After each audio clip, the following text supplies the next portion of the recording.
আমার বন্ধুগণ, প্রিয় ভাই সাহেব, তাহলে আমরা যেই সূরা থেকে তিলাওয়াত করলাম, সূরার নাম সূরা আলে ইমরান। এতে আয়াত আছে 200। আমি তিলাওয়াত করেছি একটা আয়াত, আয়াত নাম্বার 134। আমার বন্ধুগণ, প্রিয় ভাই সাহেব, এই আয়াতের ভিতরে আল্লাহ রাব্বুল আলামিন তার এমন কিছু বান্দার পরিচয় তুলে ধরেছেন। আল্লাহ পাক বলেন, ও দুনিয়ার মানুষেরা, যদি আমার প্রিয় বান্দা হতে চাও, আমি আল্লাহর পছন্দনীয় বান্দা যদি হতে চাও, এই আয়াতের অনুসরণ করে নাও। সুবহানাল্লাহ। আল্লাহর প্রিয় হতে চান? কথা কয় না। আল্লাহর প্রিয় হতে চান? আল্লাহর প্রিয় হবে যারা, জান্নাতে যাবে তারা। সুবহানাল্লাহ। ওই যে আমার দেশে দেখবেন বিভিন্ন সময় জিকির করতে গিয়ে অনেকে বিভিন্ন গান ধরে। তো এরকম একটা গান আছে, আল্লাহ নামের জিকির করবে যারা, আল্লাহর প্রিয় বান্দা তারা, আল্লাহর প্রিয় বান্দা যারা, জান্নাত লাভ করবে তারা। লা ইলাহা ইল্লাল্লাহ, লা ইলাহা ইল্লাল্লাহ, লা ইলাহা ইল্লাল্লাহ, মুহাম্মাদুর রাসূলুল্লাহ। পড়েন সাল্লাল্লাহু আলাইহি ওয়াসাল্লাম। সুতরাং আমার বন্ধুগণ, আল্লাহর প্রিয় হওয়ার সবচাইতে সুন্দর এবং সহজ কিছু ফর্মুলা আল্লাহ পাক এই আয়াতের ভিতরে তুলে ধরেছেন। আল্লাহ তার বান্দাদেরকে, কোন বান্দাদেরকে পছন্দ করেন, কোন আমলগুলো আল্লাহর কাছে বেশি প্রিয়, এমন কয়েকটি আমলের কথা এই আয়াতে আল্লাহ পাক তুলে ধরেছেন। আসুন আমরা এই আয়াত থেকে আজকে সে আলোচনাদয় শুনবো এবং এর উপরে আমল করে আল্লাহর প্রিয় বান্দা হওয়ার জন্য চেষ্টা করব। পারবো তো ইনশাআল্লাহ? আল্লাহ তাআলা আমাকে আমলের নিয়তে বলার আর আপনাদেরকে শোনার জন্য তৌফিক দান করুন। পড়ুন আমিন।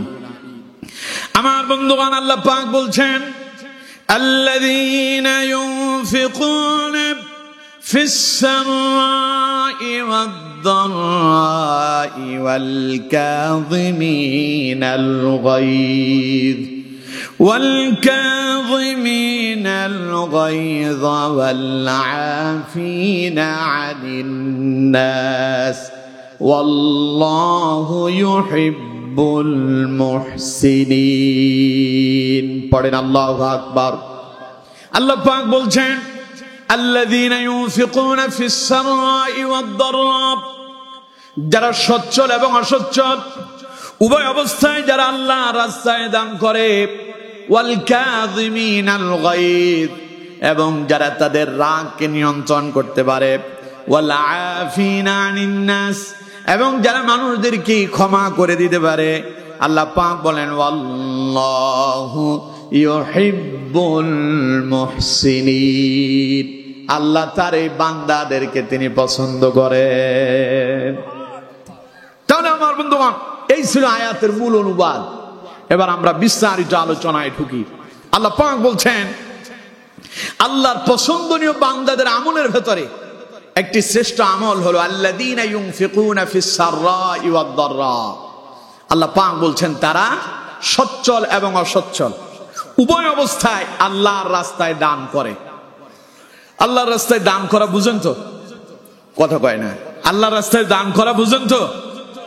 যেমন আজকের এই মাহফিলের আয়োজন হলো, এখানে আপনারা অনেকেই অংশগ্রহণ করেছেন, মাহফিল করার জন্য আপনারা পয়সা করে দিয়েছেন, দেন নাই? কথা কয় না, দেন নাই? মাঝে মধ্যে আপনারা মসজিদে দান করেন, করেন কিনা? আবার কিছু ফকির মিসকিন অভাবী দরিদ্র যারা আছে ওদেরকেও দেন। এই দানটা হলো আল্লাহর রাস্তায় দান। এটা কার রাস্তায়? সবাই বলেন, এটা কার রাস্তায়? না কোরআনের মাহফিলের জন্য যেটা দেন ওটা সাদাবাজি?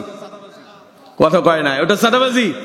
কেউ কেউ তাদের সাদাবাজি হালাল করার জন্য কয় যে খালি আমরা সাদাবাজি করি, মাহফিলের নামে যে সাদাবাজি হয় ওই নিয়ে কোনো কথা নাই। তার মানে কারে সাদাবাজি কয় আর কারে আল্লাহর রাস্তায় দান কয় পাগলেরা তা বুঝেই না, ঠিক না? এই জন্য কোরআনের মাহফিলের জন্য দান করলে ওইটারে সাদাবাজি কয়। আল্লাহ এদেরকে হেদায়েত দেন, বলেন আমিন। আল্লাহ বুঝার সঠিক বুঝ দান করে দেন, পড়েন আমিন। তো এই জাতের কিছু লোক আমাদের দেশে আছে না নাই? নিজেদের সাদাবাজি ঢাকার জন্য এখন তাফসীর মাহফিল হয়ে গেছে সাদাবাজি। আমার বন্ধুগণ, কোরআনুল কারীমের জন্য, কোরআনের মাহফিল বাস্তবায়ন করার জন্য, আল্লাহর ঘর তৈরি করার জন্য, মাদ্রাসা মসজিদে এবং আল্লাহর রাস্তায় দ্বীনি প্রতিষ্ঠা, দ্বীন আন্দোলনের জন্য, ইসলামী আন্দোলনের জন্য কেউ যদি আল্লাহর রাস্তায়, কেউ যদি ফি সাবিলিল্লাহ যদি দান করে দেয়, মুক্ত হস্ত দান করে, আল্লাহ পাক বলেন সেটা যেন সে শুধু মাদ্রাসায় দেয় নাই, কোরআনের মাহফিলে দেয় নাই, ও শুধু মসজিদেই দেয় নাই, বরং সে যেন ডাইরেক্ট আমি আল্লাহরে দান করলো। আর আল্লাহ পাক বলছেন যারা আমার প্রিয় বান্দা, যাদেরকে আমি পছন্দ করি, আমার পছন্দনীয় বান্দাদের ভেতরে এই গুণটা আছে, তারা আল্লাযীনা ইউনফিকুনা ফিস সাররাই ওয়াদ দাররা, সচ্ছল অসচ্ছল। সচ্ছল বুঝেন তো? যখন পকেটে খুব টাকা পয়সা থাকে, চলার জন্য কোনো অসুবিধা হয় না, এটারে কি কয়? সচ্ছল। আর অসচ্ছল মানে কি? মাঝে মধ্যে পকেটে কিছু আছে, চলা তো অনেক কঠিন হয়ে যায়, অর্থাৎ অসচ্ছল, খুব ভালোভাবে চলে না। আল্লাহ কয় আমার এমন কিছু বান্দা আছে যাদেরকে আমি খুব পছন্দ করি, এরা সচ্ছল অবস্থায় আমারে দেয়, অসচ্ছল অবস্থায় আমি আল্লাহর রাস্তায় দান করে। সুবহানাল্লাহ। কিন্তু আমার বন্ধুগণ, আজ দেখবেন আমার দেশে আল্লাহর রাস্তায় দান করতে বললে পরে অনেকের মন খারাপ হয়ে যায়, নাই তার কাছে। মসজিদের দান বক্স গুলো যখন শুক্রবার তার সামনে দিয়ে যায়, ওর ভেতরে ও 10 টাকা ফেলতে পারে না। এরকম কপাল পড়া মুসল্লি তো আমাদের বাংলাদেশে নাই। আপনাদের অভয়নগরে তো নাই, মসজিদে তো দেয় দেয়, এমনটা দিছে যেটা চলার মতো না। অর্ধেক কোথায় গেছে তা আল্লাহ ভালো জানে, বাকি অর্ধেক মসজিদের দান বক্সে ঢুকছে। এরকমও আছে না নাই? সবাই বলেন আছে না নাই? এটা কি মুমিনদের স্বভাব? কথা কয় না, এটা কি মুমিনদের স্বভাব? এটা মুমিনদের স্বভাব নয়। আমার বন্ধুগণ, মুমিনদের স্বভাব হলো, মুমিনেরা আল্লাহকে খুশি করার জন্য সচ্ছল অসচ্ছল উভয় অবস্থায় তারা আল্লাহর রাস্তায় দান করবে।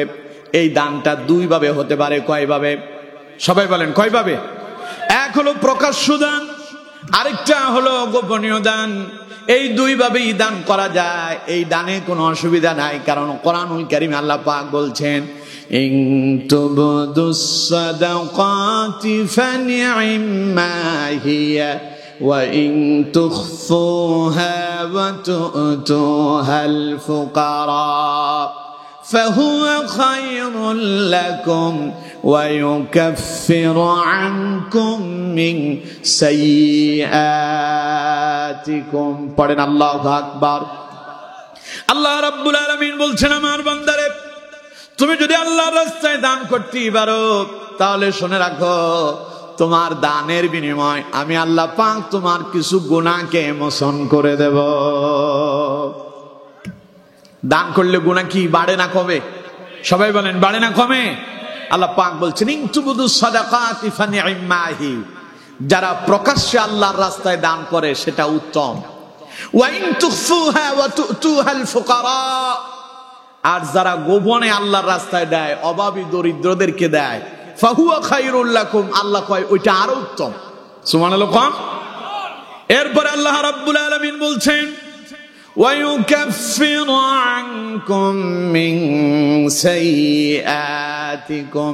আমার বান্দারা, তোমরা যদি আমি আল্লাহর রাস্তায় দান করতে পারো, আমি আল্লাহ রাব্বুল আলামিন তোমাদের ওই দানের বিনিময় তোমাদের কিছু গুনাহকে আমি আল্লাহ মোচন করে দেব। আচ্ছা, এখানে গুনাহ করেন নাই কারা কারা দেখি হাত তোলেন। গুনাহ করেন নাই আছেন কেউ? কথা কয় না, আছেন কেউ? আমরা সবাই জীবনভর গুনাহ করছি, কম বেশি আমরা সবাই গুনাহ করছি। গুনাহ করেন নাই শুধুমাত্র নবীরা। গুনাহ করেন নাই কারা? আওয়াজ দিয়ে বলেন গুনাহ করেন নাই কারা? কিন্তু আমার বন্ধুগণ, সেই নবীরাও সারা জীবন আল্লাহর দরবারে কেঁদেছেন, গুনাহ থেকে পানা চেয়েছেন। নবীদের ভেতরে সবচাইতে শ্রেষ্ঠ নবী, নবীদের নবী, যিনি ইমামুল মুরসালিন, যিনি খাতামুন নবিয়্যিন, নবী আরবি জনাবে মুহাম্মদুর রাসূলুল্লাহ সাল্লাল্লাহু আলাইহি ওয়াসাল্লাম সেই নবী করিম সাল্লাল্লাহু আলাইহি ওয়াসাল্লাম দৈনিক 100 বার আল্লাহর কাছে তওবা করেছেন। সুবহানাল্লাহ কয় না কে? তা আমার নবীর কোনো গুনাহ আছে? কথা কয় না, কোনো গুনাহ আছে?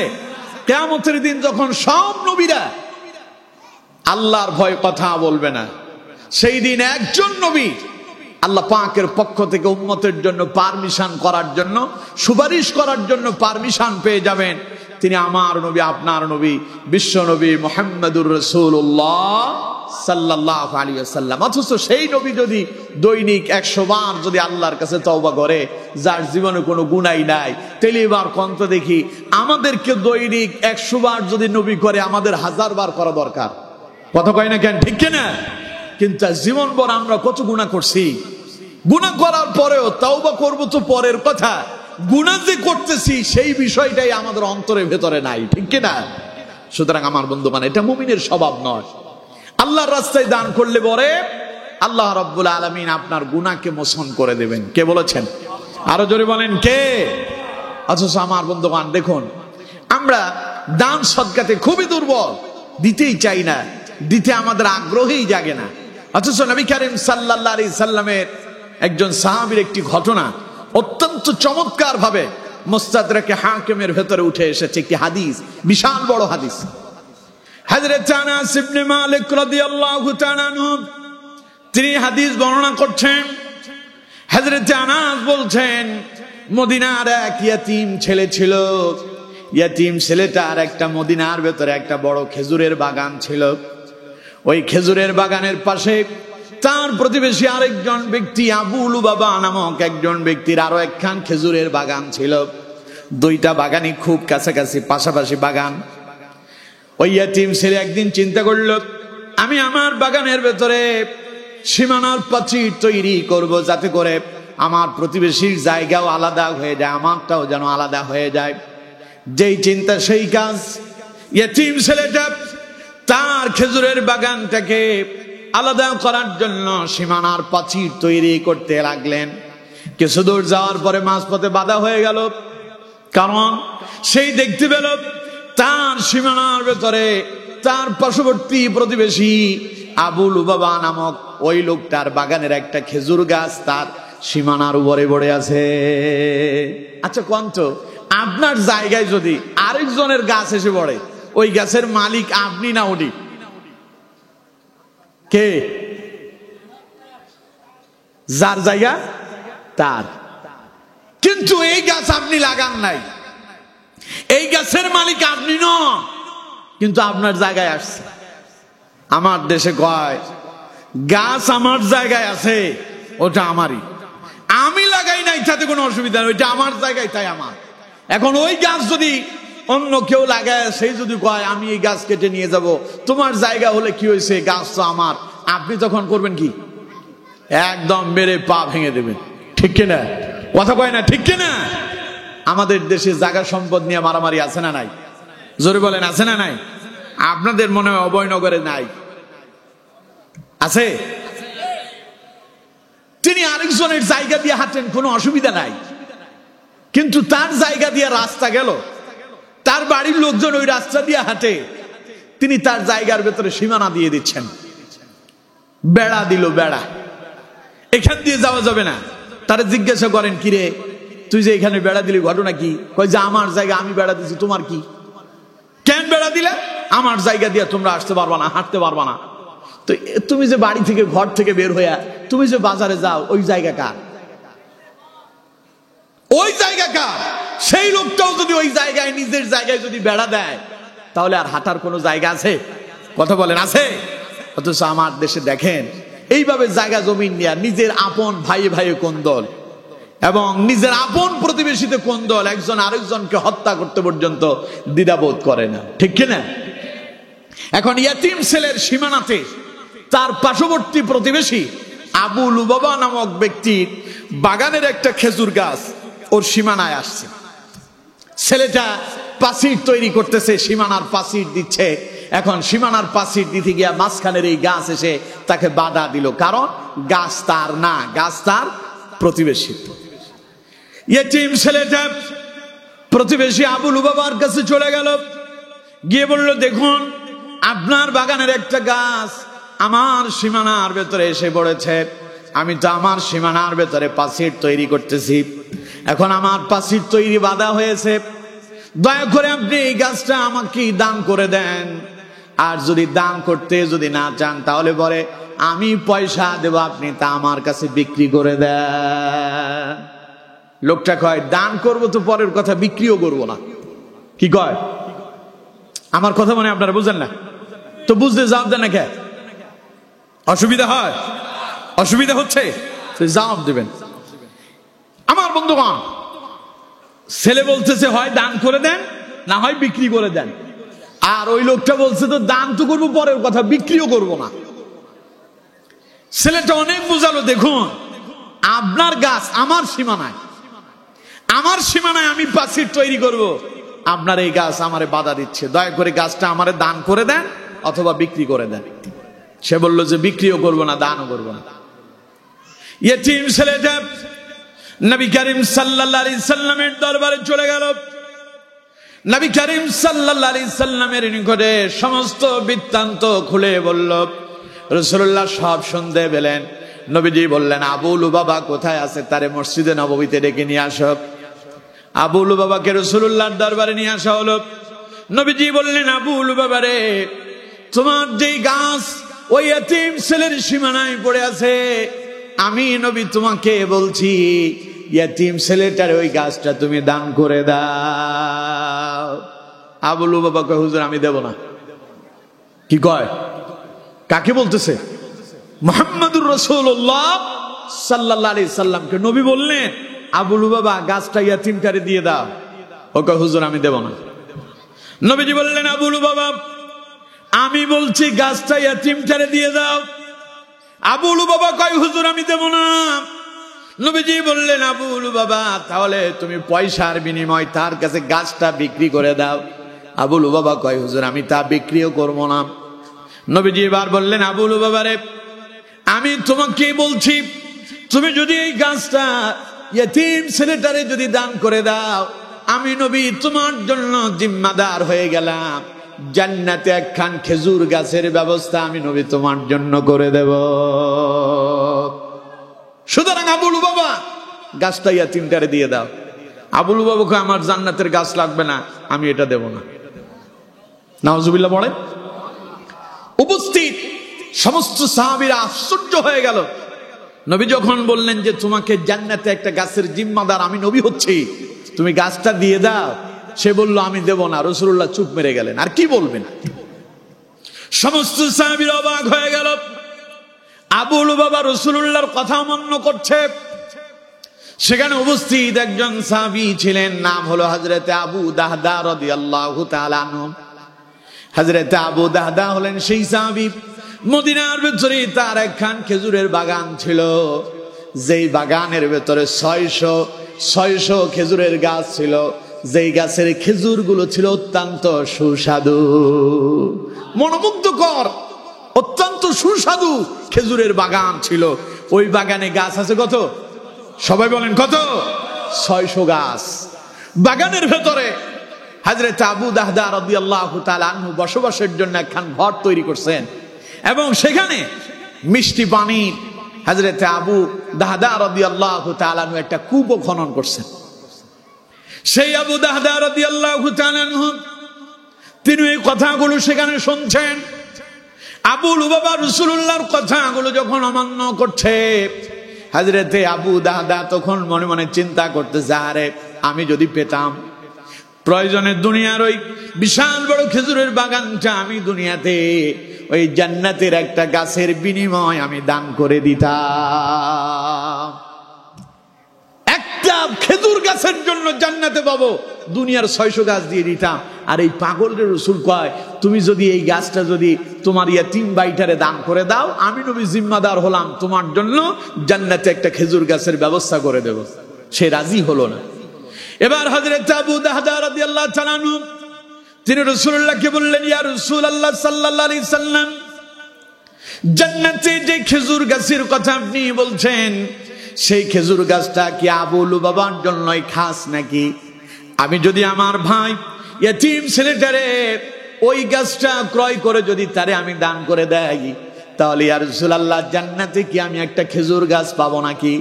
নবীজি বললেন, আবু দাহদা তুমি যদি এই কাজ করতে পারো তাহলে আল্লাহ তোমাকে জান্নাতে খেজুর গাছের বরাদ্দ দিয়ে দেবে। এবার হযরত আবু দাহদা বললেন, ওরে আবু লুবাবা রে, আমার যে 600 গাছ বিশিষ্ট বিশাল বড় একটা খেজুরের বাগান আছে তা তো তুমি জানো। আবু লুবাবা কয়, কে না জানে? হযরত আবু দাহদা বললেন, সেই বাগানে যে একটা বাড়ি আছে আমার তা জানো? কয় যে তাও জানি। হযরত আবু দাহদা রাদিয়াল্লাহু তাআলা আনহু বলছেন, সেখানে যে মিষ্টি পানির একটা কূপ আছে তা জানো? লোকটা কয়, আমি তাও জানি। হযরত আবু দাহদা বললেন, দেখো আমার ওই বিশাল 600 গাছ বিশিষ্ট বাগান, আমার সেই বাড়ি, আমার সেই পানির কূপ সব আমি তোমারে দিয়ে দিলাম, বিনিময় ওই একটা খেজুর গাছ তুমি আমার কাছে বিক্রি করে দাও। আবু লুবাবা তো অবাক হয়ে গেছে, কয় কি একটা গাছের জন্য 600 গাছ দেবে? আছে সাথে বাড়ি, আবার সাথে আছে মিষ্টি পানির কূপ, এত কিছু দিয়ে দেবে? অবাক হয়ে গেল। আবু লুবাবা উপস্থিত অন্যান্য সাহাবীদেরকে বলতেছে, তোমরা কি দেখতে পাচ্ছ এই আল্লাহর সাহাবী, আল্লাহর নবীর এই সাহাবী বলেটা কি? উপস্থিত সবাই বলল, আমরা সাক্ষী হলাম, তুমি যদি একটা গাছ তাকে দিয়ে দাও, ওই 600 গাছ বিশিষ্ট বিশাল বাগান সেই তোমারে দিয়ে দেবে, এটা আমরা সাক্ষী দেখে গেলাম। আবু লুবাবা তখন বললেন, আবু দাদা ঠিক আছে, তাহলে তোমার বাগান আজ থেকে আমার, আর ওই একটা গাছ এখন থেকে তোমার। আবু দাদা বললেন, ওই এতিম ছেলে এদিকে আসো। বললেন যে আজ থেকে ওই গাছ তোমার, ইচ্ছে হলে এবার তুমি কাটতে পারো, ইচ্ছে হলে তুমি রাখতে পারো, তোমার যা মনে চাই তুমি তাই করো।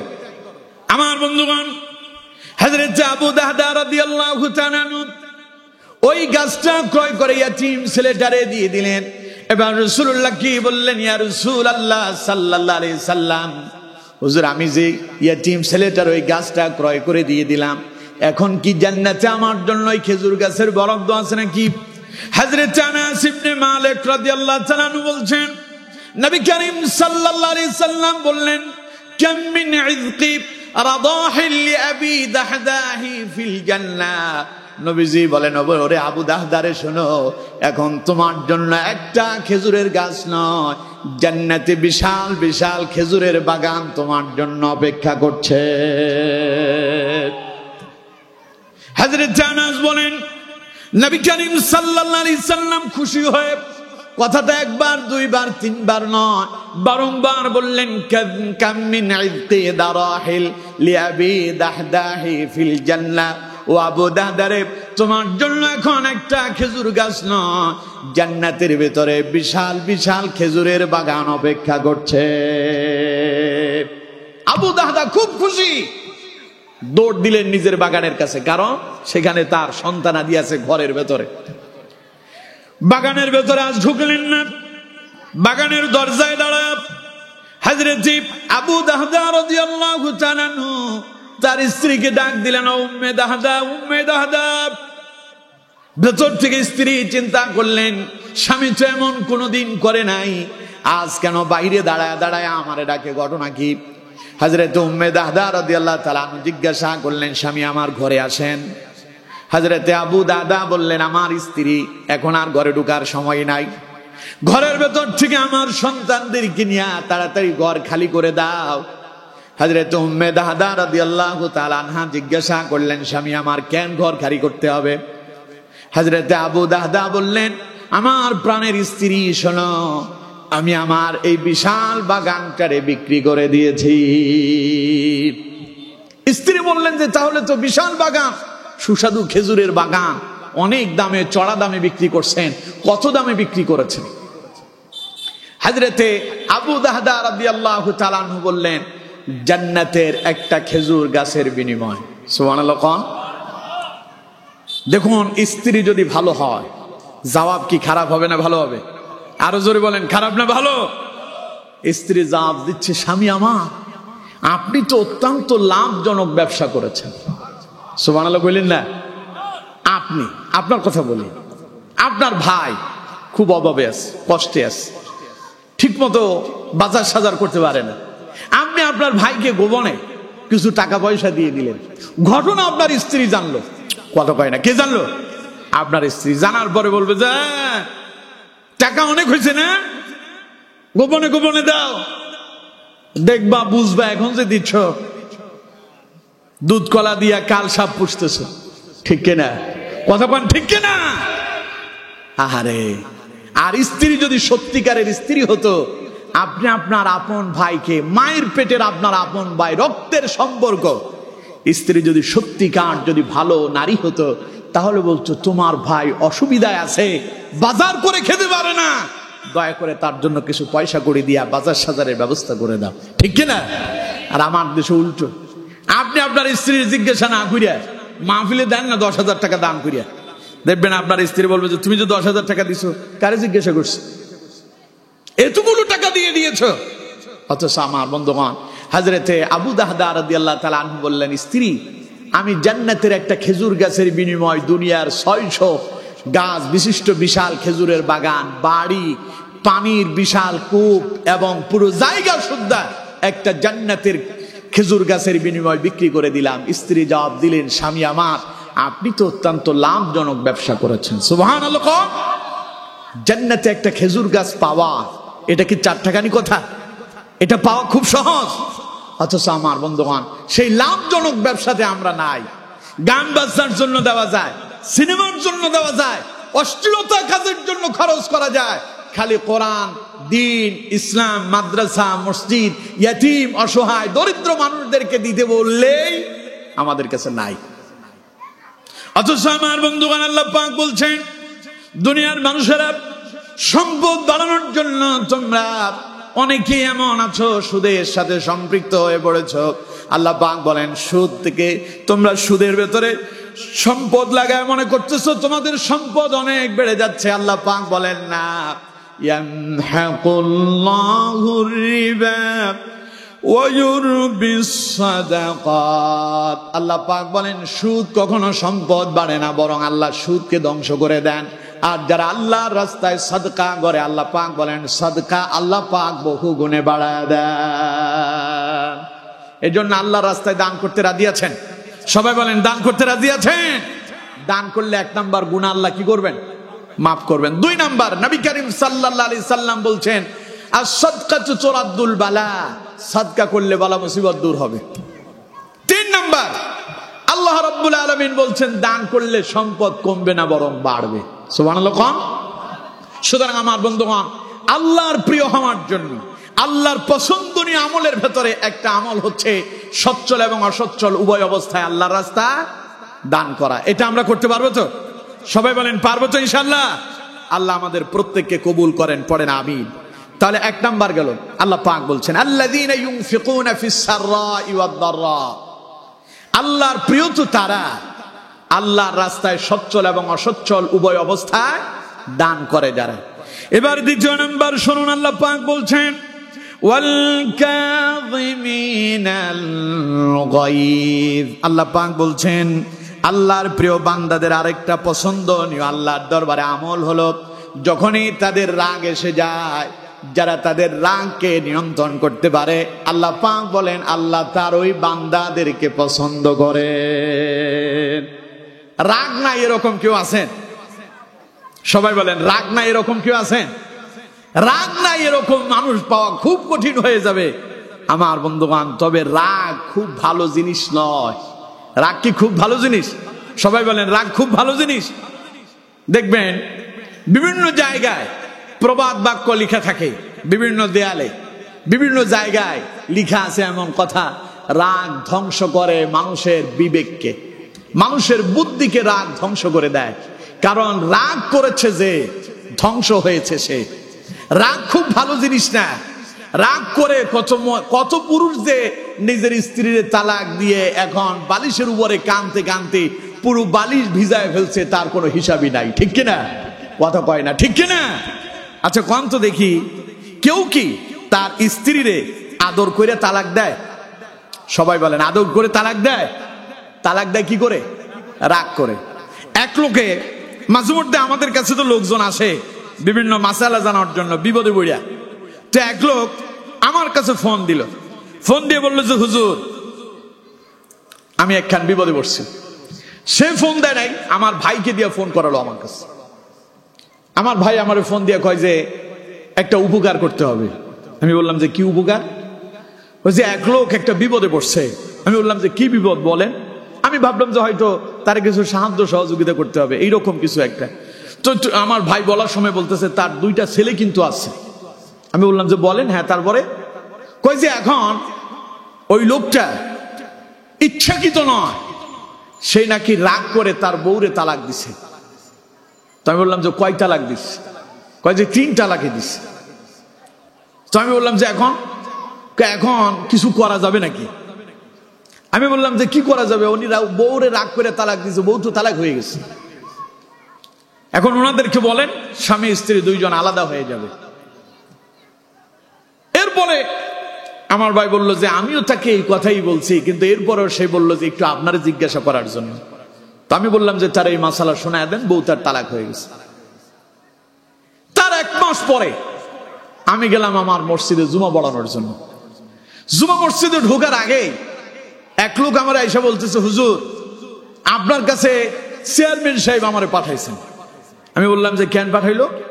কয় যে চেয়ারম্যান সাহেব বলছে আপনি যে রায় দিবেন তাই হবে। আমি বললাম বাপ রে বাপ, এই দেশের কোন মেম্বার চেয়ারম্যান কোনদিন হুজুরের জিজ্ঞাসা করে রায় দেয় নাই, আজ আবার বলতেছে আমি যা বলবো তাই হবে, না জানি কি এমন রায় দিতে হবে। আমি বললাম যে ঘটনা কি একটু খুলে বলেন তো দেখি। তো সে আমার বলতেছে, হুজুর আমি অশিক্ষিত মানুষ, আমি তো তেমন শিক্ষা দীক্ষা নাই, তো আমি ভুলে একখান কাম করে ফেলছি। আমি বলছি কি কাজ করছেন? কই যে আমি রাগ করে আমার বউ তালাক দিছি। তো আমি বলছি যে তো বউ তালাক দিলেন, কেন দিলেন? ও হুজুর আমি তো অশিক্ষিত মানুষ, আমি শিক্ষা দীক্ষা আমার তেমন নাই, আমি বুঝতে পারি নাই। তো আমি বললাম যে কয় তালাক দিছেন? কয় 3 তালাক। আমি বলছি যে আপনারা অশিক্ষিত বলছো কি? বউ কয় তালাক দিলে তালাক হয়? কয় হুজুর 3 তালাক। তো আপনি অশিক্ষিত কেমনে হইলেন?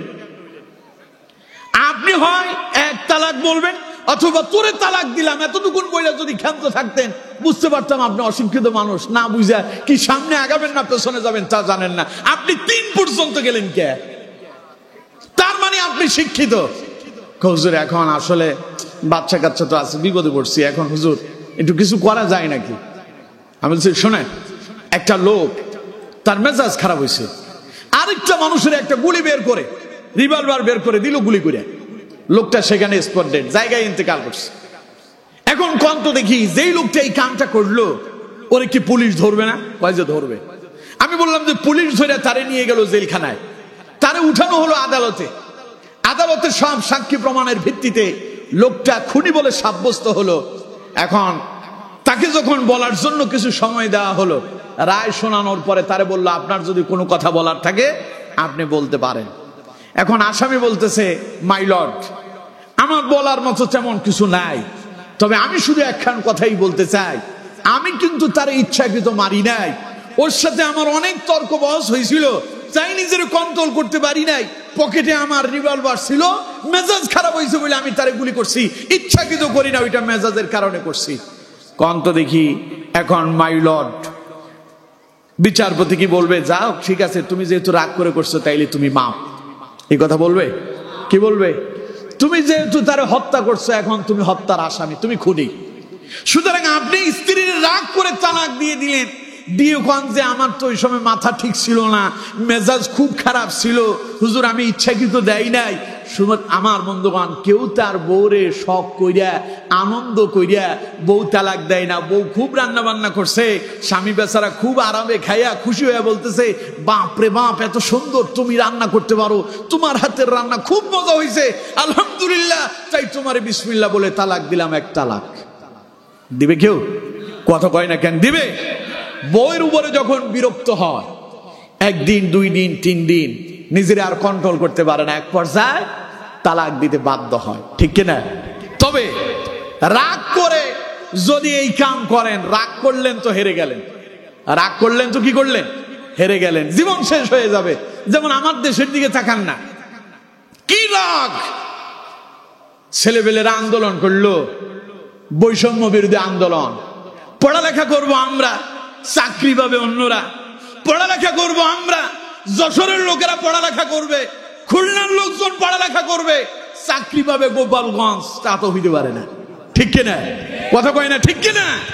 তাই ছেলেবেলেরা কয় এত কষ্ট করে পড়ালেখা করার লাভ কি আর? তাই রাস্তায় নেমে তারা আন্দোলন করলো, বৈষম্য মানি না। এই যখন আন্দোলন করলো, আমাদের মিসেস রাগ খুব আসলো, রাগের চোটে বলে ফেললো, হ্যাঁ ওরা রাস্তায় নেমে স্লোগান দেয়, আমি কি পাগল হয়েছি? আমি মুক্তিযোদ্ধার নাতিপুতি বাদ দিয়া রাজাকারের বাচ্চাদেরকে চাকরি দেব? রাগ কইরা কথাটা বলে ফেলছে। কি করে বলছিল? রাগে 16 বছরের ক্ষমতা এক মুহূর্তের ভিতরে শেষ। কথা কয় না, ঠিক কিনা? জোরে বলেন, ঠিক কিনা? এখন স্লোগান শুরু হয়ে গেল, ছেলেবেলেরা কয় তুমি কে আমি কে, রাজাকার রাজাকার, ঠিক কিনা? জোরে বলেন, ঠিক কিনা? এর আগে কিন্তু তারা নিজের কোনোদিন রাজাকার বলে নাই। আজ যখন সরকার মেজাজ খারাপ করে বলল চাকরি কি রাজাকারের বাচ্চাদেরকে দেব, মুক্তিযোদ্ধার নাতিপুতি বাদ দিয়া, ছেলেবেলেরা কয় আমরা তো রাজাকার হইতে আসি নাই, আমরা তো আসছিলাম বৈষম্য মানি না, আমরা আমাদের যোগ্যতা অনুযায়ী চাকরি চাই, উনি আমাদেরকে বানায় দিলেন রাজাকার।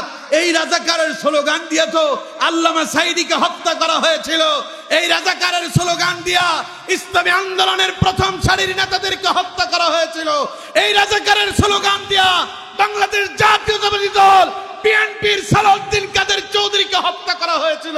সুতরাং বাংলাদেশে ওই ছাত্র জনতা স্লোগান তুলল, যেই দেশে আল্লামা সাঈদী রাজাকার, ওই দেশে আমরা সবাই রাজাকার, ঠিক কিনা?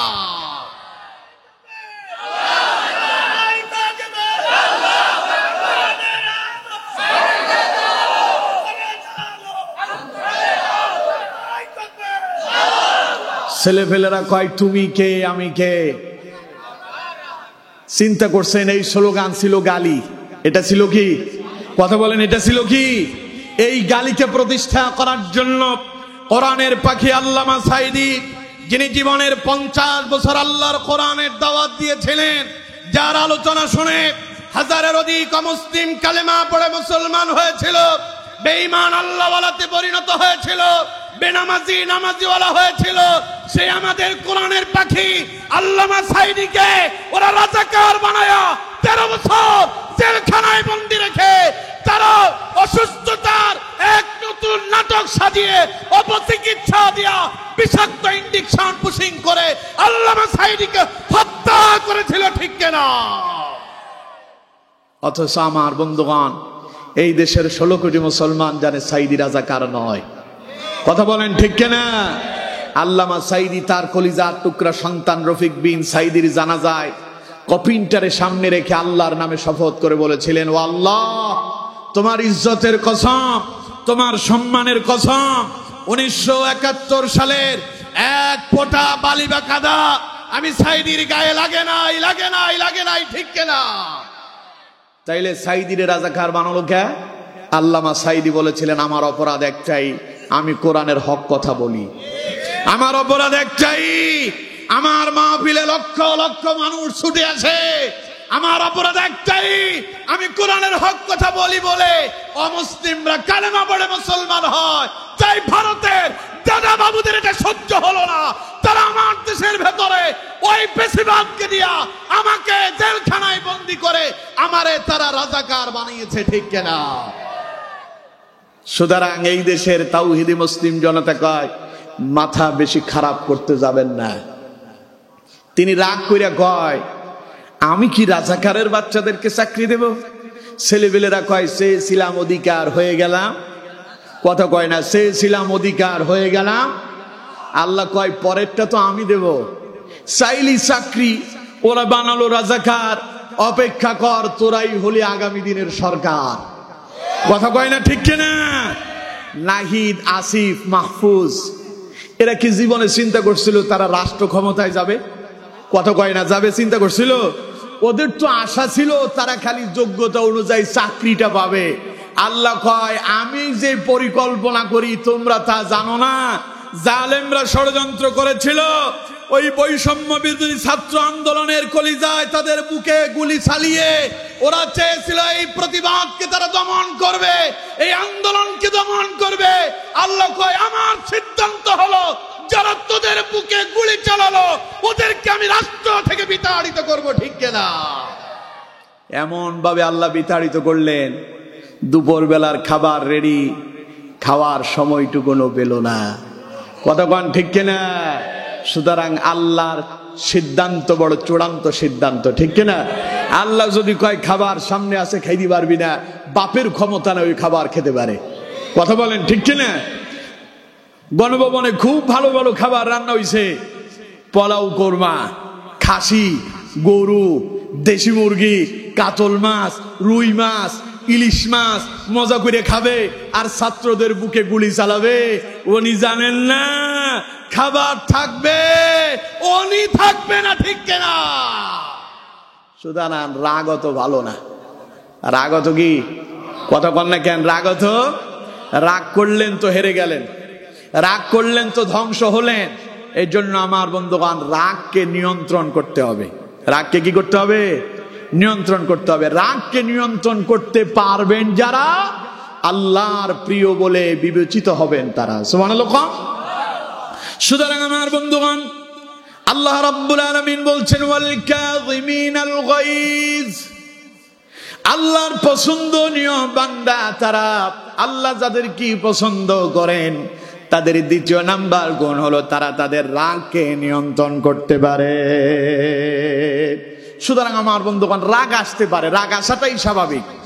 রাগ কার নাই? সবারই রাগ আছে, কিন্তু রাগটার হজম করাটা সকলের পক্ষে সম্ভব। সবাই বলেন, রাগ হজম করা সকলের পক্ষে সম্ভব? সবাই এটা হজম করতে পারে না। হজম করতে পারেন তারা আল্লাহর প্রিয় যারা। সুবহানাল্লাহ কয় না কে? আমার নবীর দিকে তাকান, নবীরে কত পাগল বললো, জাদুকর বললো, রাসূলুল্লাহ রে ওরা কাজ্জাব বললো, মিথ্যাবাদী বললো।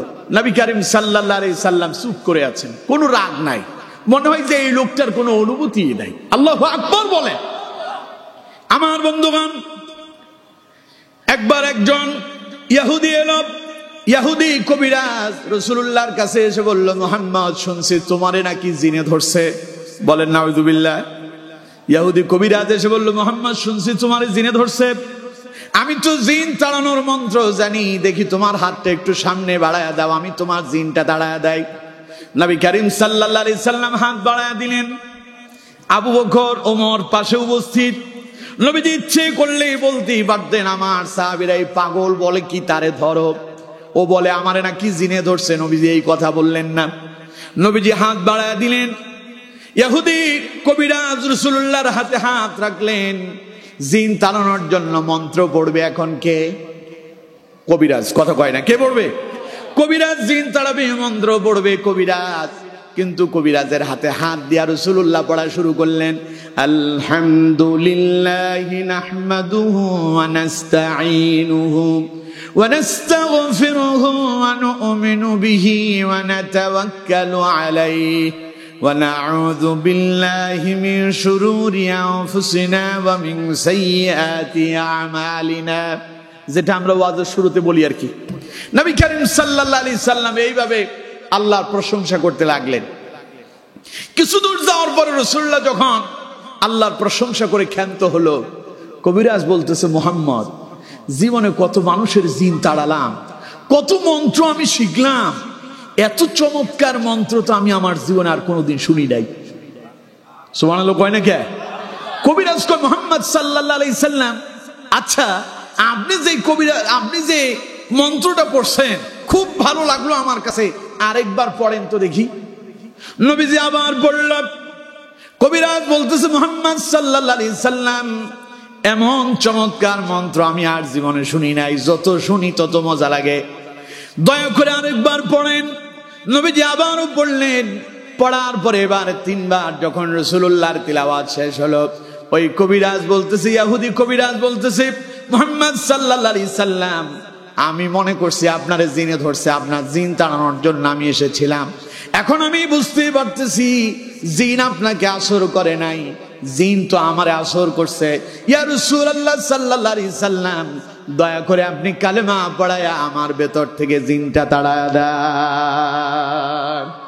নবী করিম সাল্লাল্লাহু আলাইহি সাল্লাম বললেন, পড়ো আমার সঙ্গে, আশহাদু আল্লা ইলাহা ইল্লাল্লাহু ওয়া আশহাদু আন্না মুহাম্মাদান আবদুহু ওয়া রাসূলুহু। পড়েন আল্লাহু আকবার।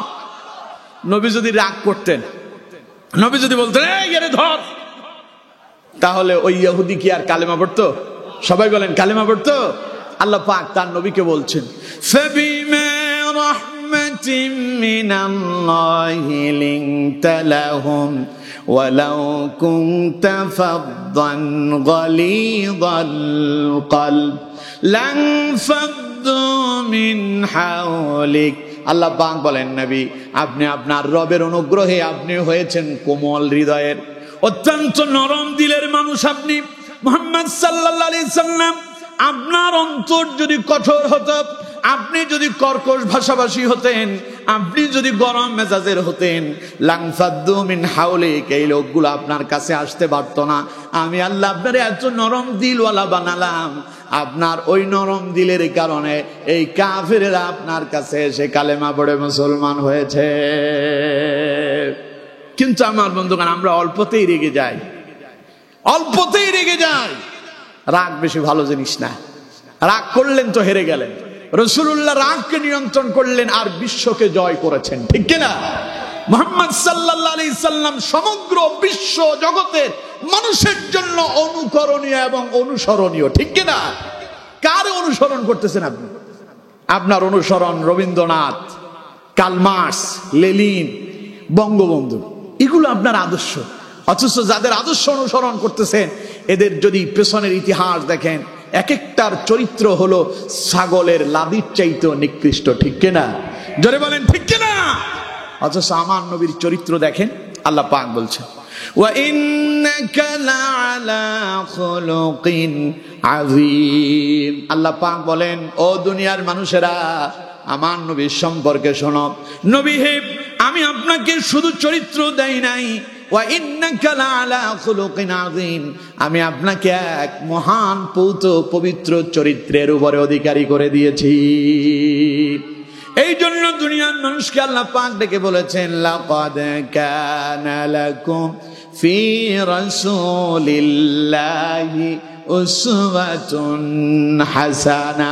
ও দুনিয়ার মানুষেরা, জীবনটারে যদি কল্যাণ দিয়ে সাজাতে চাও, তোমার জীবনটারে যদি কারো আদর্শের অনুসরণ করে যদি জীবনটারে যদি কল্যাণময় করতে চাও, আমার নবী বিশ্ব নবী মুহাম্মদুর রাসূলুল্লাহ সাল্লাল্লাহু আলাইহি সাল্লামের জীবনের অনুসরণ করে নাও।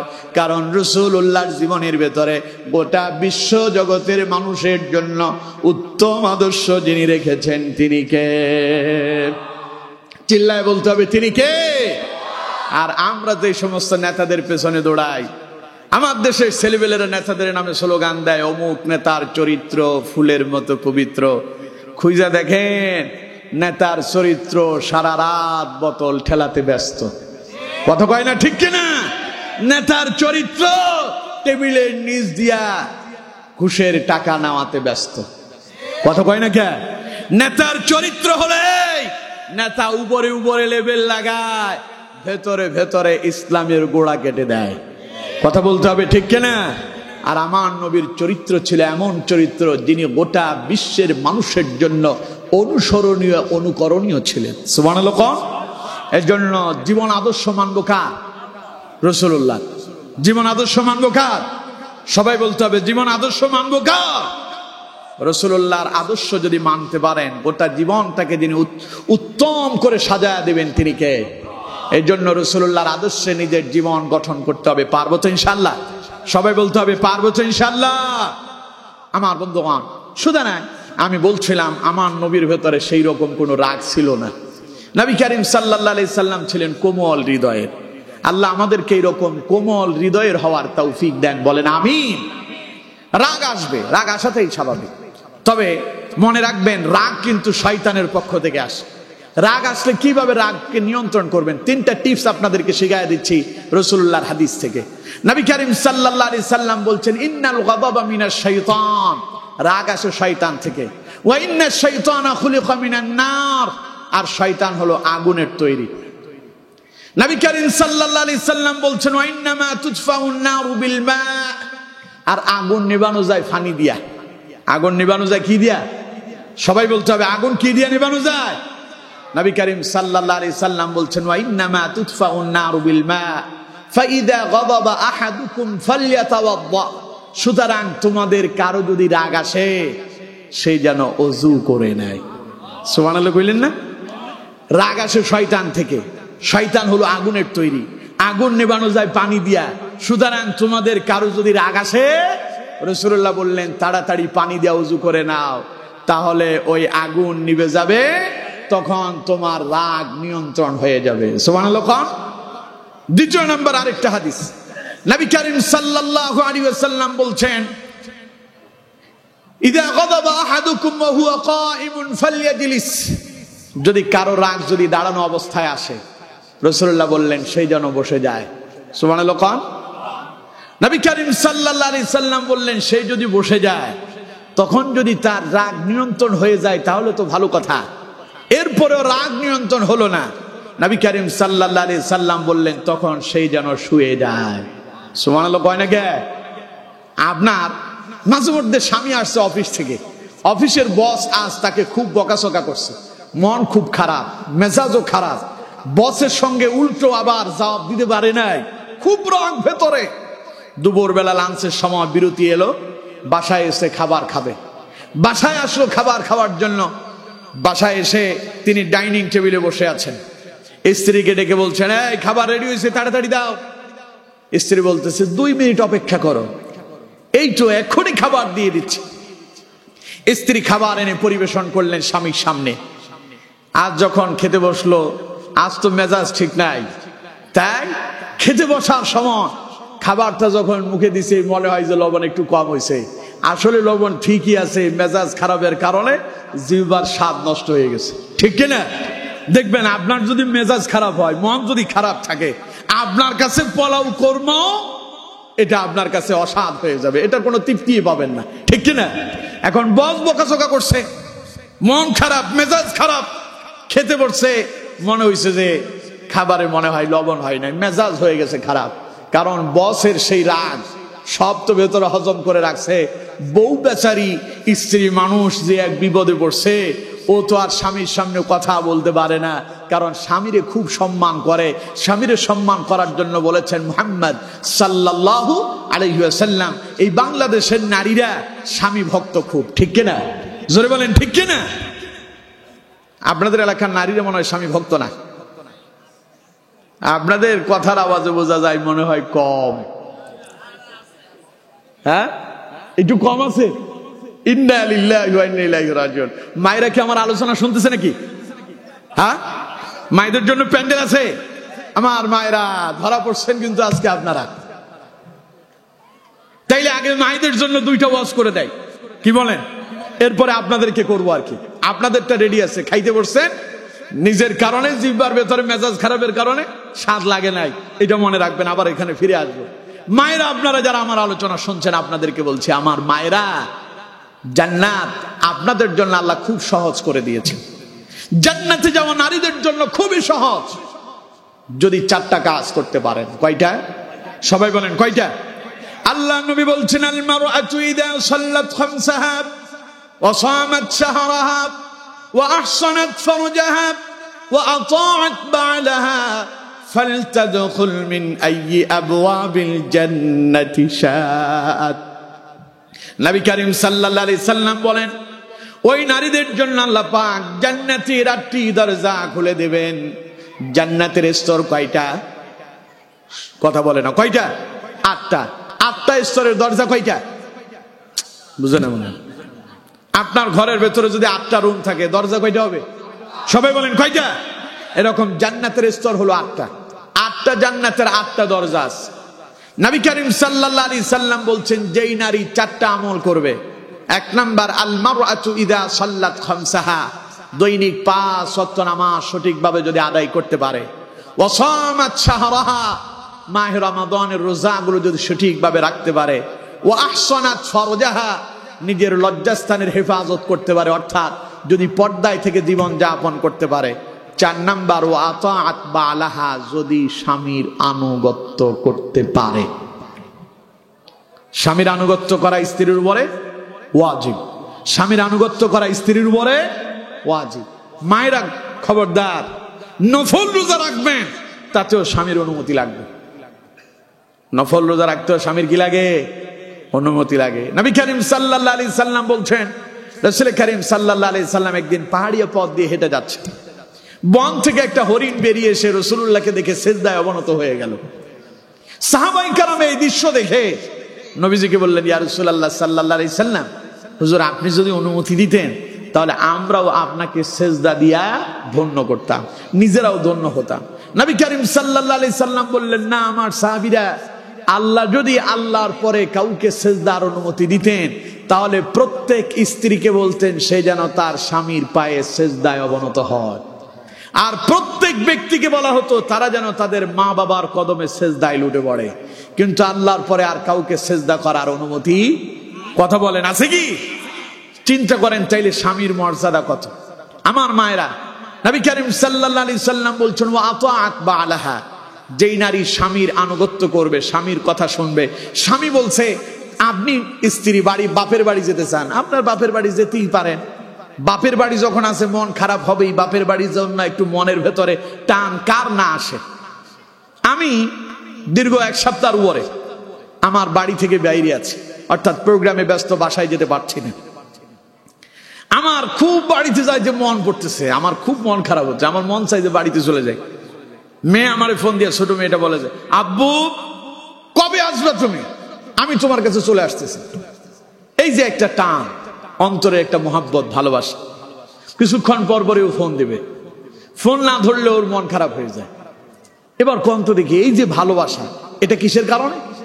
রক্তের কারণে। কিসের কারণে? এখন একজন মেয়ে বাপের বাড়ি ছেড়ে স্বামীর বাড়িতে আসে, তার তো বাপের বাড়ির কথা মনে হইতেই পারে। এখন স্বামীকে বললেন আমি বাপের বাড়ি যাব, আবার স্বামীরাও যেন এরকম জালেম হয়ে না যায়, কয় যে তুই সব জায়গায় যেতে পারবি মাগার তোর বাপের বাড়িতে যেতে পারবি না। এরকমও কিছু স্বামী আছে না নাই? খবরদার, এরকম জালেম হবেন না। আপনার শ্বশুর বাড়িতে আপনার সম্পর্ক ভালো না, আপনি যাবেন না, অসুবিধা নাই, অসুবিধা নাই, আপনি না গেলে কিছু হবে না। কিন্তু সেখানে তার মা বাবা আছে, তার সাথে তার মা বাবার যেন সম্পর্কের অবনতি যেন না হয়, তার বাপের বাড়ি যাওয়ার জন্য তাকে অনুমতি দিবেন। কিন্তু অনেক ক্ষেত্রে দেখা যায় স্ত্রী এসে বলল আমি আমার বাপের বাড়ি যেতে চাই, স্বামী বেচারা বলল যে এখন সকালবেলা যেও না, আমার কিছু কাজ আছে, তুমি বিকালে যাও, অথবা আজকে না কালকে যাও। স্ত্রীর মেজাজ হয়ে গেল খারাপ। বাপের বাড়িতে বাপের কাছে কল দিয়ে বলতেছে, আব্বা তাড়াতাড়ি একখান সিএনজি পাঠাও, আমি আর এর বাড়ির সংসার করব না, আমি আর ওর ঘরের ভাত খাবো না। আছে না নাই? মায়েরা খবরদার, স্বামী যে আপনারে বললো সকালে যেও না বিকালে যাও, অথবা আজকে যেও না কালকে যাও, এতে তোমার জন্য কল্যাণ আছে। স্বামীর আনুগত্য করো। তবে হ্যাঁ, স্বামী যদি আপনাকে ইসলাম বিরোধী কোনো কর্মকাণ্ড করতে বলে তা মানা যাবে না। কিন্তু এই ছাড়া স্বামী আপনাকে যা বলতেছে ওইটা যদি ইসলামের বিরুদ্ধে না যায়, ওই স্বামীর আনুগত্য করা আপনার উপর ওয়াজিব। আপনি যদি স্বামীর আনুগত্য করতে পারেন, পর্দায় থেকে জীবন যাপন করতে পারেন, 5 ওয়াক্ত নামাজ সঠিকভাবে আদায় করতে পারেন, রমাদানের রোজাগুলো যদি সঠিকভাবে রাখতে পারেন, আমার মা আল্লাহ রাব্বুল আলামিনের প্রিয় নবী জানায় দিচ্ছেন, ফালতাদখুল মিন আইয়ি আবওয়াবিল জান্নাতি শাআত, আল্লাহ পাক ওই নারীর জন্য জান্নাতের 8টা দরজা খুলে দেবে। সেই যেই দরজা দিয়ে ইচ্ছে ওই দরজা দিয়ে আল্লাহর জান্নাতে প্রবেশ করতে পারবে। তো আমার মায়েরা, সুতরাং স্বামীর আনুগত্য করবেন, এটা যেন আর কখনো না হয়। স্বামীর আনুগত্য যদি না করেন, কোনো কারণবশত কোনো স্ত্রী যদি স্বামীর সাথে ঝগড়া করে রাত্রিবেলা বিছানা থেকে আলাদা হয়ে যায়, অথবা বিছানা থেকে ওপিট হয়ে শুইল, দুইজন একই বিছানায় আছে, স্ত্রী কি করলো, স্বামীর শরীর থেকে যেন তার শরীরটা যেন না লাগে, তাই কাত হয়ে অন্যদিকে ফিরে শুয়ে থাকলো। নবী করিম সাল্লাল্লাহু আলাইহি সাল্লাম বলছেন, যতক্ষণ পর্যন্ত সে রাগ করে থাকলো ততক্ষণ পর্যন্ত আসমানের একদল ফেরেশতা তারে লানত দিতে থাকে। খবরদার মায়েরা, এমন কাজ করবেন না। এবার আপনাদেরকে বলি, আপনাদের ওয়াজটা মনে আছে, অফিসে বস বকাঝকা করছে, খুব মেজাজ খারাপ আপনার, বাসায় আসছেন, আপনি খেতে বসছেন, 2 মিনিট অপেক্ষা করলেন, খাবার সামনে এলো। আজকে আপনার জিহ্বার স্বাদ নষ্ট হয়েছে, কারণ অফিসের বস বকাঝকা করছে, মন খারাপ হয়েছে বলে। এখন আপনি খাইতে বসে জিহ্বার ভিতরে মজা লাগে নাই। মজা লাগে নাই যখন মেজাজ এত খারাপ হয়েছে, টেবিলের উপরে এমন জোরে একটা হাত দিয়ে একটা আওয়াজ করলো, এরপরে প্লেটটা নিয়ে একটা আছাড় মারছে, মেরে বলতেছে খোদার 30টা দিন একটা দিনও তুই সুন্দর করে রাঁধতে পারিস না। তোর একদিন লবণ হয়, একদিন বেশি হয়, একদিন কম হয়। তোর লবণ হয়তো মরিচ হয় না, মরিচ হয়তো হলুদ হয় না, মশলা হয়তো সেই দিন তোর লবণ মরিচের স্বাদ পাই না। তোর সঙ্গে আমার আর জীবন চলবে না। খোদার 30টা দিন শান্তিতে থাকতে পারি না। তোর তালাক দিয়ে দিলাম, যা। 1 তালাক, 2 তালাক, 3 তালাক, তোর 14 গোষ্ঠী শুদ্ধ তালাক। আছে না নাই? তালাক দিতে দিতে 14 গোষ্ঠীর শুদ্ধ তালাক দিয়ে দিচ্ছে। এই তালাক দেওয়ার পরে প্লেট তো ভাঙছে, বইয়ের সামনে আর থাকার সুযোগ নাই, চলে গেছে ভেতরের রুমে। তিনি ড্রয়িং রুমে ঘুমাচ্ছেন, স্ত্রী তখন নিজের বেডরুমে গিয়া কাপড় চোপড় ভাঁজ করতেছে আর কাঁদতেছে। দীর্ঘ সময় যাওয়ার পরে স্বামী বেচারা, ওই যে বললাম না, রাসূলুল্লাহ বলছেন মেজাজ যদি দাঁড়ানো অবস্থায় যদি গরম হয় বসে যাও, বসার পরেও নিয়ন্ত্রণ না হলে শুয়ে যাও। এখন তো তিনি এখান থেকে গিয়া শুয়ে পড়ছে, কিছুক্ষণ যাওয়ার পরে রাগ হয়ে গেছে, নিয়ন্ত্রণ। মনে মনে চিন্তা করতেছে, কাম যে একখান করলাম, কাজটা তো মনে হয় ভালো হয়নি।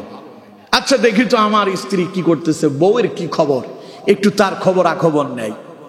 তিনি এখন ড্রয়িং রুম থেকে গেলেন নিজের বেডরুমে, যায় দেখে যে বউ ব্রিক ফিস দিয়া তার লাকিজ গোছাচ্ছে, কাপড় চোপড় ভাঁজ করতেছে আর কাঁদতেছে।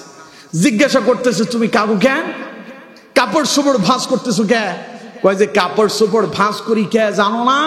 তুমি যে আমারে তালাক দিছো, এখন আর তোমার বাড়ি থাকা যাবে না, তাই কাপড় চোপড় ভাঁজ করতেছি, বাপের বাড়ি যেতে হবে। স্বামী বেচারা কয়া, কেন তুমি স্বামীর বাপের বাড়ি যাবা? আমি কি তোমার কম ভালোবাসি? আরে রাখো, আমি মসজিদের ইমাম সাহেবের কাছে যাচ্ছি, হুজুরের কাছ থেকে ফতোয়া নিয়ে আসবো, অপেক্ষা করো, বাপের বাড়ি যেতে হবে না। আমি কি তোমার ইচ্ছাকৃত তালাক দিছি? আমার মেজাজ খারাপ হয়েছে তাই তোমারে তালাক দিছি। মসজিদের ইমাম সাহেবের কাছে গিয়ে বললো, মাওলানা সাহেব খুব বিপদ। মাওলানা সাহেব কয়, আপনার আবার কিসের বিপদ? আমার একটু বাঁচান। মাওলানা সাহেব কয়, কেমনে বাঁচাই, কম তো দেখি, কি লাগবে আপনার? কিছুই লাগবে না, খালি একখান ফতোয়া লাগবে। কি ফতোয়া? আমি তো রাগ করে আজকের দুপুরবেলা বউ তালাক দিছি, এখন বউ কাঁদতেছে, কাপড় চোপড় ভাঁজ করতেছে, সে নাকি তার বাপের বাড়ি যাবে। বললো যে আপনি করলেনটা কি? কয় ইচ্ছাকৃত করি নাই। কয় তালাক দিছেন? কয় 3 তালাক দিছি। এখন হুজুর কয়, বউ তো আপনার তালাক হয়ে গেছে। এবার কন তো দেখি, এখন বালিশ ভিজাবেন, কাঁদবেন, চোখের পানি ফেলবেন, আর কোনো লাভ হবে? কথা কয় না, আর কোনো লাভ হবে? এই জন্য দাঁড়ানো অবস্থায় রাগ আসলে কি করতে হবে? বসে যেতে হবে। বসার পরেও রাগ নিয়ন্ত্রণ হয় নাই, রাসূলুল্লাহ বললেন শুয়ে যাও, রাগ নিয়ন্ত্রণ হয়ে যাবে। এরপরে এই গেল 2টা। 1 নাম্বার বললাম যখন আপনার রাগ আসবে উজু করবেন, আর দ্বিতীয়টা বললাম দাঁড়ানো থাকলে বসে যাবেন, বসার পরে রাগ নিয়ন্ত্রণ না হলে শুয়ে যাবেন। 3 নাম্বার টিপস শোনেন, এটাও আবু দাউদের বর্ণনা। নবী করিম সাল্লাল্লাহু আলাইহি সাল্লামের সামনে 2 জন লোক ঝগড়ায় লেগে গেল। ঝগড়া করতেছে, একজন আরেকজনের গালি দিচ্ছে। এখন এক লোকের অবস্থা হয়েছে এই, তার 2 চোখ একেবারে লাল লাল হয়ে গেছে, ঘাড়ের রগগুলো ফুলতে শুরু করছে। তার মানে তার ভেতরে খুব রাগ আসছে। কি আসছে? কথা কয় না, কি আসছে? খুব রাগ আসছে। রাগে তার চোখ 2টা লাল হয়ে গেছে, ঘাড়ের রগ ফুলে উঠছে। নবী করিম সাল্লাল্লাহু আলাইহি সাল্লাম বললেন, এই লোকটার যে চোখ লাল হয়ে গেল, ঘাড়ের যে রগগুলো মোটা হয়ে গেল, আমি একখান দোয়া জানি, এই লোকটা যদি সেই দোয়াটা পড়ে সঙ্গে সঙ্গে তার রাগটা নিয়ন্ত্রণ হয়ে যাবে। নবীজি বলেন সেই দোয়াটা হলো, আউযু বিল্লাহি মিনাশ শাইতানির রাজিম। পারেন না? কথা কয় না, পারেন না? সবাই পড়েন, আউযু বিল্লাহি মিনাশ শাইতানির রাজিম। অর্থ কি? বিতাড়িত শয়তানের ওয়াসওয়াসা থেকে আল্লাহ তোমার কাছে আমি আশ্রয় কামনা করছি। সুবহানাল্লাহ। নবীজি কয় মেজাজ খারাপ হয়েছে, কারণ মেজাজটা কে তৈরি করে? শয়তান। কে? সুতরাং তুমি তখন আল্লাহর কাছে আশ্রয় চাও, পড়ে নাও আউযু বিল্লাহি মিনাশ শাইতানির রাজিম। আল্লাহ তোমার রাগটা নিয়ন্ত্রণ করবে। বউ তালাক দিয়ে তারে বাপের বাড়ি পাঠানো লাগবে না, ইমাম সাহেবের কাছে গিয়া তোমারে দৌড়াদৌড়ি করতে হবে না, বালিশ দইরা কাইন্দা বালিশ ভেজানো লাগবে না, কষ্ট কইরা খালি আউযু বিল্লাহটা পড়ে নাও। ওই শয়তানের ওয়াসওয়াসা থেকে আল্লাহ তোমারে নিরাপত্তা দেবেন, তোমার রাগ নিয়ন্ত্রণ করে তিনি তোমাকে নাজাত দান করবেন। পড়েন সুবহানাল্লাহ। তাহলে রাগ খুব খারাপ জিনিস। এই রাগ যারা নিয়ন্ত্রণ করতে পারে আল্লাহর পছন্দনীয় বান্দা তারা হতে পারে। সুতরাং আমরা আমাদের রাগ নিয়ন্ত্রণ করার জন্য এই তিনটা জিনিস ফলো করতে পারবো তো ইনশাআল্লাহ? সবাই বলেন পারবো তো? 1 নাম্বার, ওযু করে নেব। রাগ আসলে কি করব? 2 নাম্বার, দাঁড়ানো থাকলে বসে যাব। এরপরে রাগ নিয়ন্ত্রণ হয় না, শুয়ে যাব। আর 3 নাম্বার, রাগ আসলে আউযু বিল্লাহি মিনাশ শাইতানির রাজিম, এই দোয়াটা পড়বো। আল্লাহ আমাদেরকে আমল করার তৌফিক দেন, বলেন আমিন। তাইলে গেল 2টা। এবার 3 নাম্বার আসুন। আল্লাহ রাব্বুল আলামিন বলছেন ওয়াল আফিনা আনিন নাস। আল্লাহ পাক বলেন আমার পছন্দনীয় বান্দা হলো তারা যাদেরকে আমি ভালোবাসি। তাদের আরেকটা গুণ হলো আমার ওই বান্দারা তারা প্রতিশোধ পরায়ণ হয় না, বরং অন্যকে তারা ক্ষমা করতে ভালোবাসে। সুবহানাল্লাহ। আচ্ছা, এখানে আমরা যারা আছি, এর আগে একবার প্রশ্ন করছিলাম, আবার প্রশ্ন করি, আমরা জীবনে অপরাধ করি না এমন কেউ আছি? জোরে বলেন আছি? আচ্ছা, আমাদের অপরাধের কথা কি আল্লাহ জানে না? সবাই বলতে হবে জানে না। কিন্তু আমার অপরাধের কথা কি আপনারা জানেন? আপনাদেরটা আমি জানি, কিন্তু নিজেরা নিজেদের অপরাধের কথা জানি। আমি আমার জীবনে এমন অপরাধ করছি, আপনি আপনার জীবনে এমন অপরাধ করছেন যা দুনিয়ার মানুষ যদি জানতো, আপনাকে দেখলে সালাম দেওয়া তো পরের কথা, লাথি মেরে রাস্তা থেকে বাইরে ফেলে দিত। ঠিক কিনা? আমরা জীবনে এমন এমন কিছু অপরাধ করে বসে আছি, স্বামীর অপরাধের কথা স্ত্রী জানলে জীবনে স্বামী বলে পরিচয় দিত না। সন্তান যদি মা বাবার অপরাধের কথা জানতো, কোনোদিন আব্বু আম্মু বলে ডাক দিত না। সন্তানের অপরাধের কথা যদি মা বাবা জানতো, ত্যায্য করে দিত। কিন্তু আমার বন্ধুগণ, আমাদের সবার অপরাধের কথা যিনি জানেন তিনি কে? তিনি জানার পরেও দুনিয়াতে আমাদের অপরাধগুলো গোপন রেখে এই সমগ্র পৃথিবীর মানুষের কাছে আমাদেরকে যিনি সম্মানিত করেছেন তিনি কে? চিল্লায় বলতে হবে তিনি কে? এবার চিন্তা করে দেখেন, আল্লাহ কয় তোর অপরাধের কথা জানার পরে আমি দুনিয়ার মানুষের জানাই নাই, আমি গোপনে রেখে তোরে আমি আল্লাহ সম্মানিত করছি। তোর কাজই হলো অপরাধ করা, আর আমি আল্লাহর কাজ হলো ক্ষমা করে দেওয়া। সুবহানাল্লাহ।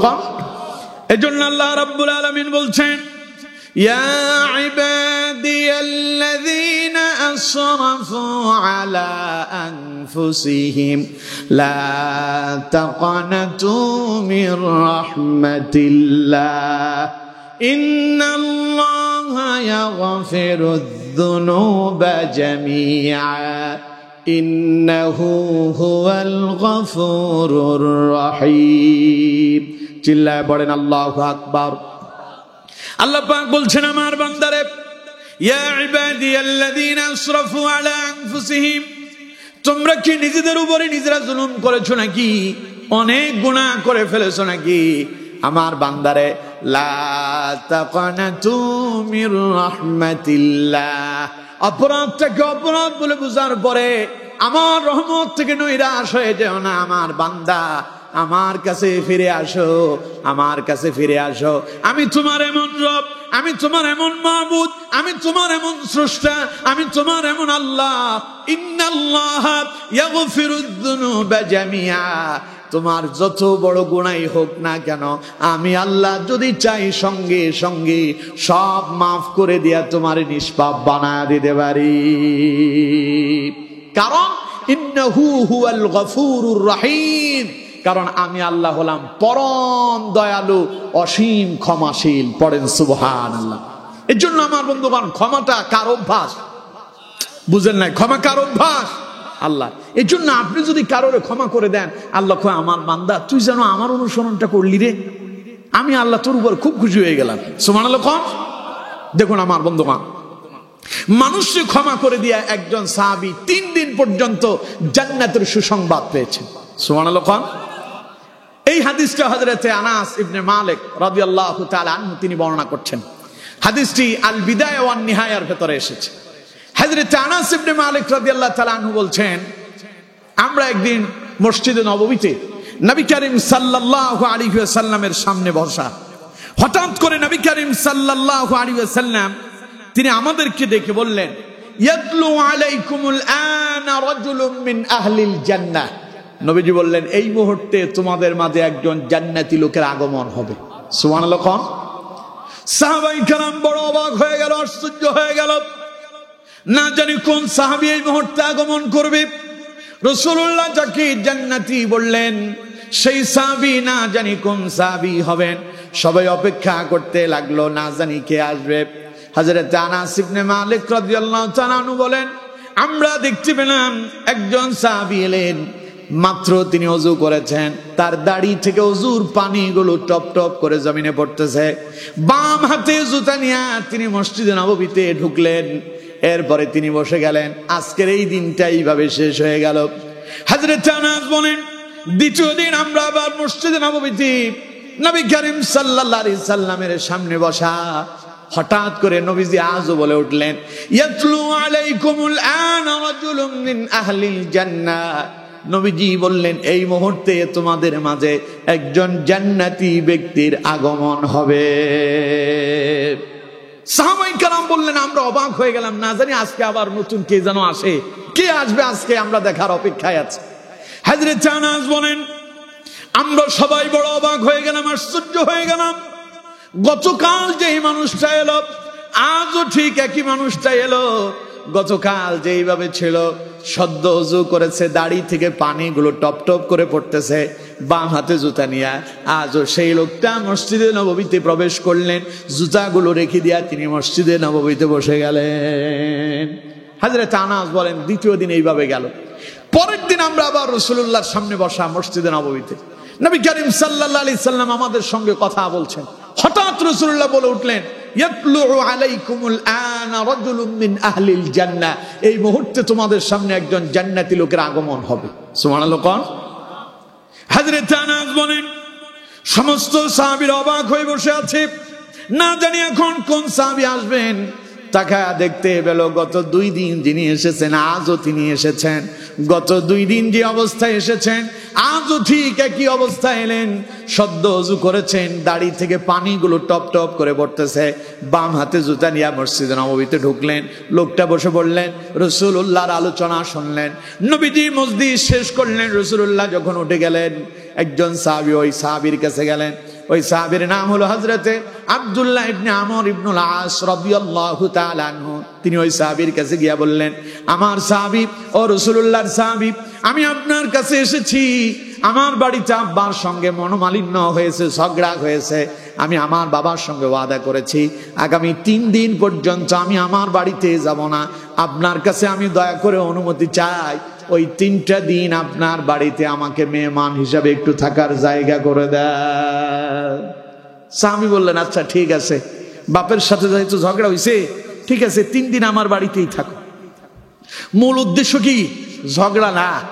মূল উদ্দেশ্য হলো এই সাহাবীর ব্যাপারে নবী 3 দিন জান্নাতি বলে ঘোষণা দিলে, না জানি কি এমন আমল করে, আমি তাকে পরীক্ষা করব 3 দিন, তার মতো আমল করে আমিও জান্নাতি হয়ে যাব। সুবহানাল্লাহ। হযরত আব্দুল্লাহ ইবনে আমর ইবনুল আস রাদিয়াল্লাহু তাআলা আনহু বলছেন, আমি ওই সাহাবীর ঘরের ভেতরে 3 দিন আমি ঘরের ভেতরে ছিলাম। রাত্রিবেলা তিনি ঘুমায় পড়তেন, আমি সজাগ থাকতাম, অপেক্ষা করতাম, না জানি গভীর রাতে তিনি গোপনে গোপনে কি আমল করেন তা আমাকে দেখতে হবে। হযরত আব্দুল্লাহ বলেন, 3 রাত পর্যন্ত আমি অপেক্ষা করলাম, সারা রাত ঘুমালাম না। আমি দেখতেই পেলাম 3 রাতেই তিনি স্পেশাল কোনো তাহাজ্জুদ পড়লেন না, স্পেশাল কোনো আমলও করলেন না, তিনি ঘুমায় আছেন। 3 দিনে তার পর্যবেক্ষণ করে আমি দেখতেই পেলাম রাত্রিবেলা তিনি যখন ঘুমিয়ে পড়তেন, তিনি যখন তার পার্শ্ব পরিবর্তন করতেন, অর্থাৎ ডান বাম অথবা কোনো দিকে যখন তিনি শুইতে যেতেন, পার্শ্ব পরিবর্তন করার সময় আল্লাহর জিকির করতেন। এই ছাড়া তাকে আমি ভালো কথা ছাড়া মন্দ কথা বলতে কোনোদিন দেখি নাই। এই ছাড়া তার আমলটা ছিল, আমরা যেমন 5 ওয়াক্ত নামাজ মসজিদে গিয়া পড়তাম, আজান হয়ে গেলে তিনিও মসজিদে আসতেন, তিনিও কোরআন পড়তেন, আমরাও কোরআন পড়তাম। স্পেশাল কোনো আমল না দেখে আমার মনটা বড় খারাপ হয়ে গেল, আমি খুব ব্যথিত হয়ে গেলাম। আহারে তার ভেতরে কোন স্পেশাল আমল দেখলাম না। তিনি যে আমল করেন আমরাও তো ঠিক একই আমলই করি। তাহলে তিনি কিভাবে 3 দিন রাসূলুল্লাহর জামান থেকে জান্নাতের সুসংবাদ পেলেন? সাহাবী মন খারাপ করে আজ 3য় দিন বিদায় নিয়ে চলে আসবেন। আসার সময় সাহাবীকে বললেন, আল্লাহর নবীর সাহাবী, 3 দিন আপনার বাড়িতে ছিলাম, আসলে আমি আমার বাবার সঙ্গে ঝগড়া করি নাই।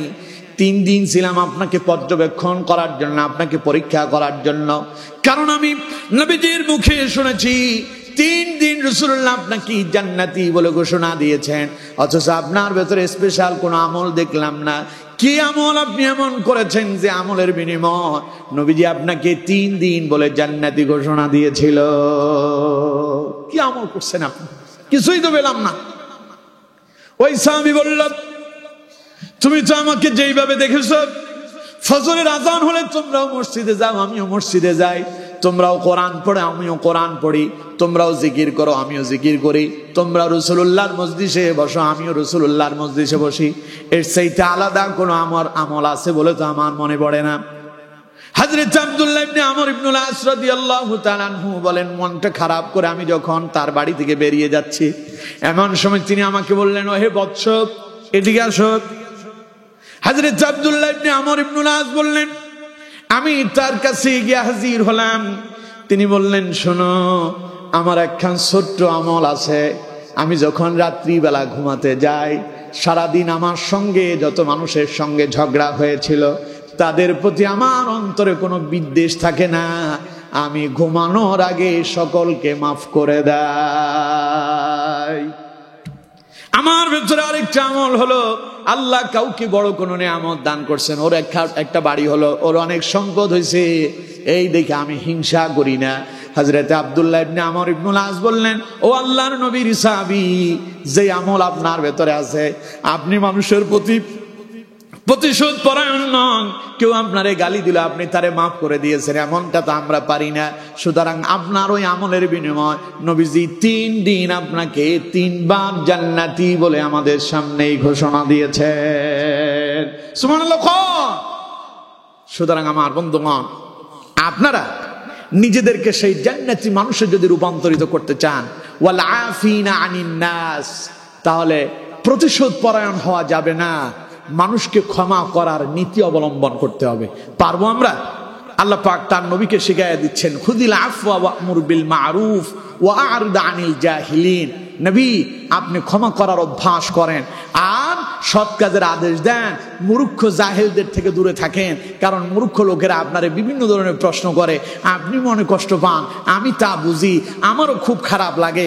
আপনি তাদের কাছ থেকে একটু দূরে থাকবেন, আর মানুষ যখন আপনারে কষ্ট দিবে আপনি তাদেরকে ক্ষমা করে দেবেন। সুবহানাল্লাহ।